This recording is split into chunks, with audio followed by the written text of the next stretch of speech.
Mga mahal na kaibigan, nakatatawag po ng pansin na sa kabila po ng pag-unlad ng kaalaman at karunungan ng tao, nasasaksihan po natin ang malungkot na kalagayan ng mundo na pinagaharian ng karahasan at iba't ibang uri ng kasamaan. Nangangahulugan lamang na hindi po sapat ang mga karunungang natutuhan ng tao sa ikapapanuto ng kanyang buhay, lalo na sa panahong ito ng kasamaan. Kaya mahalaga po na malaman natin sa ating pag-aaral ngayon, alin po ang pinakamahalagang karunungan na lalong kailangan sa panahong ito ng kasamaan. Ano po ang itinuturo ng Biblia ukol sa kahalagahan ng karunungan? Ang babasahin ko po, mga giliw na taga-subaybay, ay nakasulat po sa Aklat ng Kawikaan sa 4:7 hanggang 8. Ganito po ang ating mababasa. Unahin mo sa lahat pagtuklas ng kaalaman. Ito'y pilitin mong mata mo kahit gaano kamahal. Kaalamay pahalagahan at kanya kang itataas. Bibigyan kang karangalan kapag siya'y isinakbat. Dito po ay ipinakikilala ng Biblia na napakahalaga ng karunungan. Kaya ang sabi po ng banal na kasulatan, unahin mo sa lahat pagtuklas ng kaalaman. Ito'y pilitin mong mata mo kahit gaano kamahal. Kailangan lamang talaga na maging masikap ang tao na magtamo siya ng kaalaman o ng karunungan. Ano po ang dahilan? Ano ba ang maidudulot ng karunungang natamo ng tao kaya marapat lang na pagsikapan niya na ito ay kanyang matamo? Katulad po ng binanggit po sa binasa nating talata, kaalamay pahalagahan at kanya kang itataas. Bibigyan kang karangalan kapag ito'y isinakbat. Totoo po yan sapagkat karaniwan na ang mga taong nagtaglay ng karunungan, nagkaroon sila ng mataas na kalagayan sa lipunan at sila rin ang karaniwang nagkakamit po ng mga karangalan. Subalit, alin po ang pinakamahalagang karunungan na lalong kailangan ngayon sa panahong ito ng kasamaan? Ito po ang karunungang puno ng aral sa buhay. Katulad po ng mababasa natin, mga kaibigan, sa Aklat po ng Kawikaan sa 1:2, sa pamamagitan nito ang tao'y magtatamo ng karunungan at pag-unawa sa mga salitang puno ng aral sa buhay. Ang pinakamahalagang karunungan po na lalong kailangan, lalo na sa kasalukuyang panahon, ay ang karunungang puno ng aral sa buhay. Alin nga ba, kapatid na Jomar, ang tinutukoy ng Biblia na karunungang puno ng aral sa buhay? Dito pa rin po sa Aklat ng Kawikaan sa 8:32 hanggang 33, ganito po ang ating mababasa. At ngayon, aking anak, ako ay pakinggan. Sundin ang payo ko't mapapaayos ang pamumuhay. Upang maging matalino, ang turo ko ay dinggin mo. Huwag mong pababayaan, nilalayuan ito. Ang karunungang puno ng aral sa buhay ay ang mga karunungang itinuturo ng kalooban ng Panginoon Diyos. Kaya nga hindi tayo tutol na kung ang tao man ay nagsisikap sa pagtuklas ng iba't ibang uri ng karunungan, ang higit po na dapat na maunawaan ng tao ay ang mga karunungang puno ng aral sa buhay na ito po ang mga kalooban ng ating Panginoong Diyos. Pero bakit po lalong kailangan ng tao ang karunungang puno ng aral sa buhay niya, lalo na sa panahong ito ng kasamaan? Ganito po ang sagot sa atin ng Biblia. Sa Aklat po ng Kawikaan pa rin, sa 1:3 hanggang 5, ganito po ang nakasulat. Itinuturo nito ang matuwid na paraan ng pamumuhay, katwiran, katarungan, at katapatan. Mabibigyan nito ng talino ang mga walang karanasan at ang mga kabata ay matuturuang magpasya ng tumpak. Sa pamamagitan nito, ang matalino'y lalong tatalino at magiging dalubhasa ang kakaunti ang kaalaman. Ang karunungang puno ng aral sa buhay, ang mga kalooban po ng Panginoon Diyos. Ito po ang magbibigay ng talino sa magtatamo nito para matuto ng matuwid na paraan kung paano siya mamumuhay.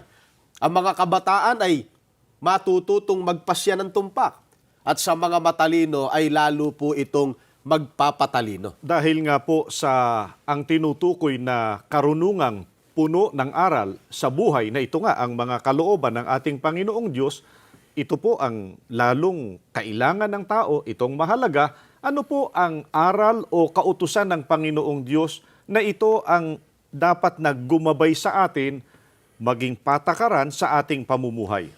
Ganito naman pong mababasa natin sa aklat pa rin ng Kawikaan sa 3. Ang mga talata po ay 5 hanggang 6. Magtiwala ka sa Panginoon ng buong puso at huwag kang manangan sa sarili mong karunungan.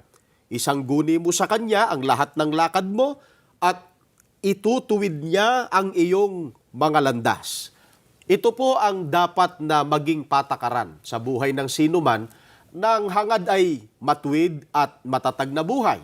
Dapat ay laging magtiwala sa Panginoon Diyos at laging sumangguni sa Kanya. Maaaring ang iniisip po ng iba, kapatid na Jomar, ay sa buhay na ito, maraming suliranin. Ano po? Maraming mga hamon na kinakaharap ang mga tao. Ano po ang kinalaman ng pagsunod natin sa kautusan ng ating Panginoon Diyos? Ganito po ang pahayag sa atin ng banal na kasulatan. Sa Kawikaan 24:15 hanggang 16, huwag mong pag-isipang looban ng taong matuwid, pagkat siya'y makatatayo uli mabuwal man ng 7 ulit.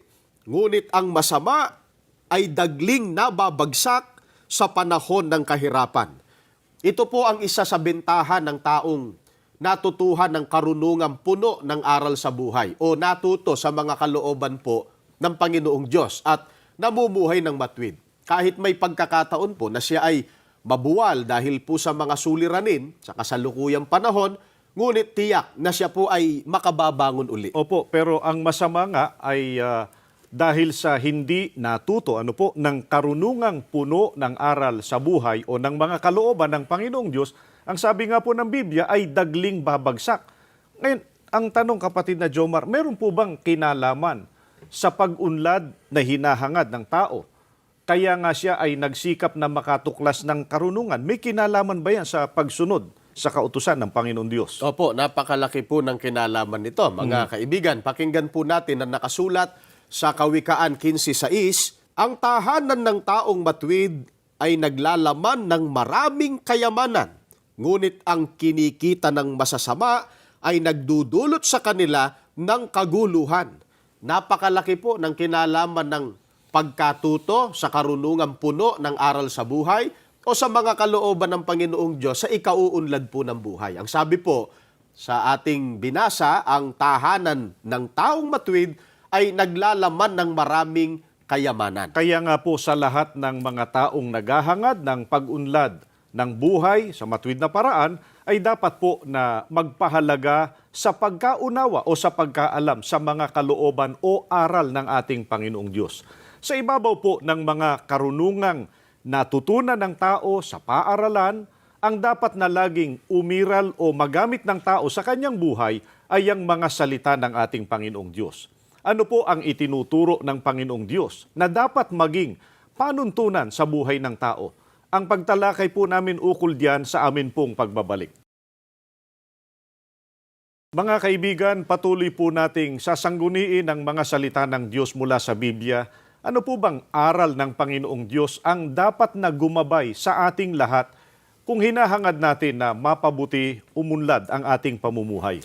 Pakinggan po ninyo ang nakasulat dito po sa Aklat ng Kawikaan. 19:1, ganito ang pagtuturo sa atin ng Biblia. Mas mabuti ang mahirap na marangal ang pamumuhay kaysa taong masalita ngunit walang nalalaman. Ito po ang panuntunan sa buhay ng mga natuto sa mga karunungang itinuturo ng kalooban ng Panginoon Diyos. Para po sa kanila ay mas mabuti ang mahirap, pero marangal po ang pamumuhay. Opo, bagaman hindi po itinuturo ng Biblia na masama ang paghahangad na ang tao ay umunlad, sumagana sa pamumuhay, yumaman. Hindi po. Pero ano ang aral na itinuturo sa atin ng banal na kasulatan ukol sa paghahangad po ng kayamanan? Sa aklat pa rin po ng Kawikaan, mga kaibigan, dito po sa 10 ang talata ay 2, ganito po ang ating mababasa. Ang yamang buhat sa masama ay di pakikinabangan, ngunit ang katwiran ay maglalayo sa kamatayan. Bagaman maaring nangangarap din po sila ng kasaganaan at ng mga bagay na material sa buhay, Pero dapat nilang matiyak na hindi po sila papasok sa paggawa ng masama para lamang po umunlad.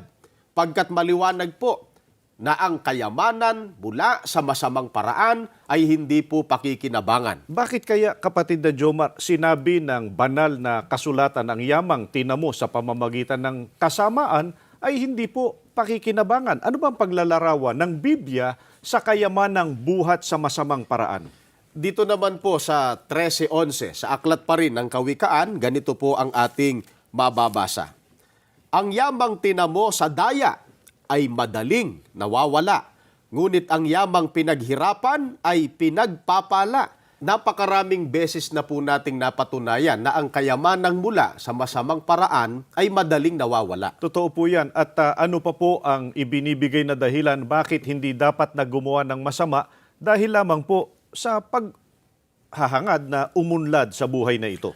Ganito naman ang pagtuturo po sa atin dito po sa aklat ng Kawikaan sa 1:18 hanggang 19. Ang mga taong ganyan ay nag-aabang sa sarili nilang dugo.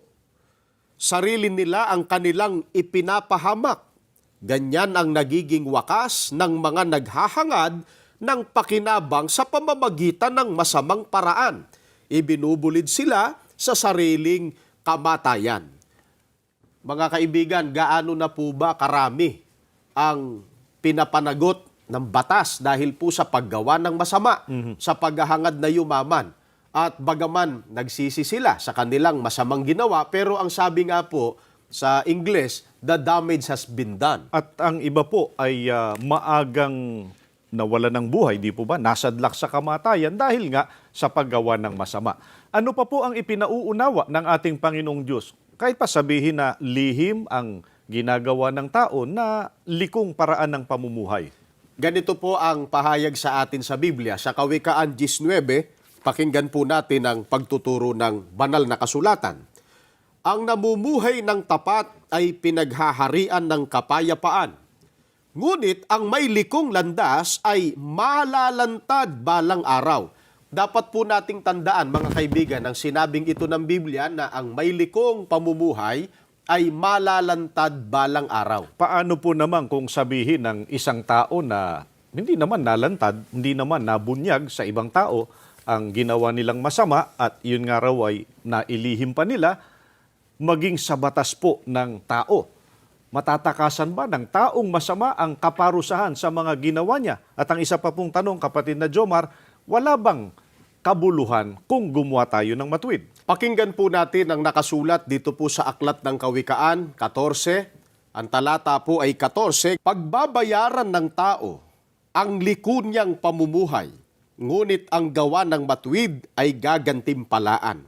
Tinitiyak po ng Biblia na pagbabayaran ng tao ang kanyang likong pamumuhay at tinitiyak din po ng banal na kasulatan na ang matuwid naman ay gagantimpalaan. Bakit kaya ang sabi ng Biblia ay pagbabayaran ng tao ang kanyang kasalanan? Ano po? Samantalang, sabi nga nila, ay nailihim naman sa tao at sa batas ng tao yung kanilang masamang ginawa. Paano po ito malalantad? Ipinaliwanag po yan ng apostol na si Pablo dito po sa kanyang sulat sa 2 Korinto 5:10. Ganito po ang ating mababasa.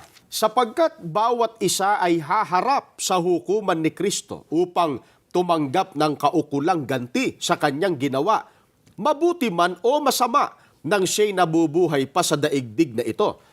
Kung naikubli man po ng tao sa kanyang kapwa at maging sa batas ng tao ang kanyang ginawang kalikuan, hindi naman po niya ito maikukubli sa Panginoon Diyos. Pagdating po ng araw ng paghuhukom, batay po sa ginawa ng tao ay tatanggap siya ng kanyang ganti. Kaya nga ang gumawa po ng masama ay tiyak na parurusahan. Kaya tiyak na matutupad ang sinabi ng Biblia na pagbabayaran ng tao ang ginawa niyang masama. At ang gumawa naman ng mabuti ay gagantimpalaan ng kaligtasan.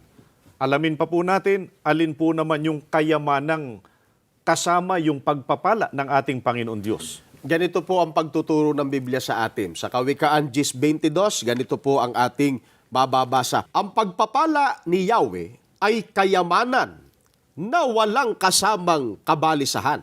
Ito po ang dapat na hangarin ng mga nagnanais na umunlad ang buhay at nangangarap po na yumaman. Ang tabuhin, ang pagpapala ng Panginoon, ang kayamanang walang kasamang kabalisahan. Kaya nga, madalas na nating sabihin na ang maging gabay natin ay ang mga salita o mga payo ng ating Panginoong Diyos. Ano po ba ang ipinapayo ng Panginoong Diyos upang huwag mahulog ang sino man sa paggawa ng kasalanan, sa paghahangad nilang umunlad? Pakinggan po natin ang banal na kasulatan sa Kawikaan 24:1-19. Huwag mong kainggitan ang mga makasalanan ni sa kanila'y makipagkaibigan. Huwag kang maiinggit sa mga gumagawa ng masama ni tutulad sa kanilang mga gawa. Mga kaibigan, huwag po nating kalilimutan ang tagubiling ito ng Panginoon Diyos na hindi dapat kainggitan at huwag tutularan ang gawa ng mga makasalanan o ang mga gumagawa ng masama kahit sabihin pang yumaman po sila kahit sa masamang paraan. Sapagkat tulad ng ating nabasa na sa Biblia, pagdating ng paghuhukom ay magsusulit po ang tao sa kanyang ginawa. Tiyak na pagbabayarin po ng Panginoon Diyos ang mga namuhay sa kalikuan at gagantimpalaan naman ang mga namuhay naman ng matuwid. Kaya nga po sa lahat ng karunungan at karangalang natamo ng tao dito sa mundo, ano po ang higit sa lahat ang dapat niyang matutunan na magdadala hindi lamang po ng mabuting kapalaran, kundi higit sa lahat ay sa pagtatamo ng kaligtasan. Ganito naman ang itinuturo po sa atin ng banal na kasulatan sa aklat po ng Jeremias sa 9:24, ganito ang sabi ng Panginoon, huwag magmapuri ang pantas sa kanyang karunungan o magmapuri man ang makapangyarihan sa kanyang kapangyarihan. Huwag magmapuri ang mayaman sa kanyang kayamanan, kundi magmapuri sa ganito ang lumuluwalhati na kanyang nauunawa at kanyang nakikilala ako, na ako ang Panginoon na nagsasagawa sa lupa ng kagandahang loob, kahatulan at katwiran, sapagkat sa mga bagay na ito ay nalulugod ako, sabi ng Panginoon. Sa lahat po ng mga sumusubaybay sa programang ito na nagnanais ng mabuting kapalaran at higit sa lahat ay naghahangad po ng kaligtasan, ay dapat magsikap na makilala ang Panginoon Diyos. Kaya nga po ayon sa banal na kasulatan, papaano po ba mapatutunayan ng tao ang kanyang pagkilala sa ating Panginoon Diyos?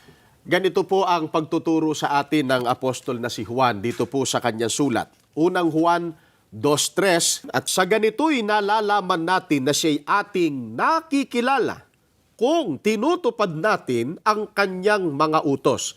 Mapatutunayan po ng tao ang kanyang pagkilala sa Panginoon Diyos sa pamamagitan po ng pagsunod sa kanya pong mga utos. Napakahalaga po ng utos ng ating Panginoong Diyos na ito ang dapat nating malaman at dapat po nating sundin para patunayan ang ating pagkilala sa Panginoon Diyos. Ano po bang utos ng Panginoong Diyos na ito ang mayroon pong malaking kinalaman sa ikapagtatamo natin ng dakilang kapalaran?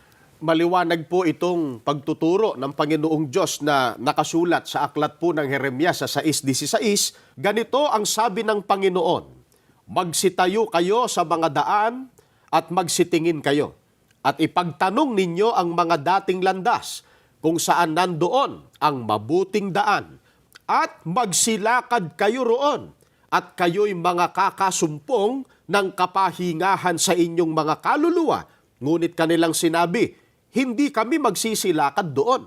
Ang isa po sa mga utos ng Panginoon Diyos na dapat gawin ng tao ay ang paghanap at paglakad sa mabuting daan. Ang susunod ay makakasumpong ng kapahingahan ng kaluluwa. Kapatid na Jomar, alin po ba o sino po ba ang tinutukoy ng Biblia na mabuting daan na dapat lakaran ng tao upang magtamo ng kapahingahan ng kaluluwa? Itinuro po yan ng ating Panginoong Hesukristo. Mga kaibigan, pakinggan po ninyo dito po sa aklat ng Juan 14:6, sinabi sa kanya ni Jesus, ako ang daan at ang katotohanan at ang buhay. Sino man ay di makaparoroon sa Ama, kundi sa pamamagitan ko. Ang sinasabi po ng Panginoong Diyos na mabuting daan ay ang daan para makarating sa Kanya, at ito po ay walang iba kundi ang Panginoong Hesukristo. Makikilala po ba, kapatid na Jomar, ang mga tao na tunay na dumaan o lumakad sa Panginoong Hesukristo na sila rin ang nakatitiyak na magtatamo ng kapahingahan ng kaluluwa o ng pagtatamo ng kaligtasan? Opo, kapatid na John, at madali po itong makilala at hindi naman pwedeng ipagpanggap din ng iba. Ganito po ang pagtuturo ng apostol na si Pablo dito po sa Colosas 2:6-7, kung paano nga na inyong tinanggap si Kristo Jesus na Panginoon, ay magsilakad kayong gayon sa Kanya na nangauugat at nangatatayo sa Kanya at matibay sa inyong pananampalataya, gaya ng pagkaturo sa inyo na sumasagana sa pagpapasalamat. Ang mga tunay na tumanggap at sumampalataya at lumakad sa Panginoong Hesukristo ay natatayo sa Kanya. Pero kapatid na Jomar, ganyan-ganyan din po ang sinasabi ng iba. Sila raw po ay hindi lamang sumampalataya, tumanggap at lumakad sa Panginoong Hesukristo, kundi sila naman daw ay natatayo rin sa ating Panginoong Hesukristo. Kaya ipaglingkod natin sa ating mga televiewers, saan po ba naroroon ang mga natayo sa ating Panginoong Hesukristo? Wala pong pinakamabuting sumagot niyan kundi ang mismong ang Panginoong Hesukristo po. Pakinggan natin ang kanyang pahayag dito po sa aklat ng Mateo 16:18. At sinasabi ko naman sa iyo na ikaw ay Pedro, at sa ibabaw ng batong ito ay itatayo ko ang aking iglesia, at ang mga pintuan ng Hades ay hindi magsisipanaig laban sa kanya. Ang mga tunay na tumanggap, sumampalataya at dumaan o lumakad sa Panginoong Hesukristo ay nasa iglesia na kanyang itinayo, na ang pangalan po ay Iglesia ni Kristo. Tulad po ng mababasa natin, mga kaibigan, dito po sa Gawa 20:28, ganito po at inyo pong pakinggang mabuti. Ingatan ninyo kung gayon ang inyong mga sarili at ang buong kawan, na sa kanila'y hinirang kayo ng Espiritu Santo na mga katiwala, upang pakanin ang iglesia ni Kristo na binili niya ng kanyang dugo. Kaya po mga kaibigan, dito namin kayo patuloy na inaakay. Ang pag-anib po sa Iglesia ni Kristo, ito po ay isang karunungang hindi lang magbibigay sa tao ng mabuting kapalaran, kundi higit po sa lahat ay sa ikapagtatamo natin ng kaligtasan pagdating po ng araw ng paghukom. Nawa po ay nakatulong sa inyo ang aming tinalakay at ipinaglingkod sa inyo ngayon. At loobin nawa ng ating Panginoong Diyos, tayong lahat po ay magkasama-sama na sa loob ng tunay na iglesia, ang Iglesia ni Kristo, at sama-sama tayong magtamasa ng kaligtasan. Ito po ang ating ipanalangin sa ating Panginoon Diyos. Panginoon naming Diyos, Opo. maraming salamat po sa iyo. Opo. Ibinigay mo po ang kaalaman at karunungang ito Opo. para makarating sa maraming mga tao. Tamasahin namin ang kagandahang loob mo po, Opo. lalo na magtamo kami ng iyong mga pangako, Opo. lalo ng pangakong kaligtasan. Amen. Maawa ka po sa marami pang mga tao Amen. nang makasama namin sa loob ng iyong banal na iglesia, Amen. na ikaw po ang aming paglilingkuran Opo. hanggang sa tamuhin namin ng kaligtasan. Amen. Pakipagpalain mo po ang lahat ng mga sumusubaybay. Amen. Pagpalain ang kabuuan ng iyong iglesia Amen. sa pangunguna ng aming tagapamahalang pangkalahatan. Opo. Ang lahat po hinihiling namin sa iyo sa pangalan po ng aming Panginoon at tagapagligtas na si Hesukristo. Amen. Amen.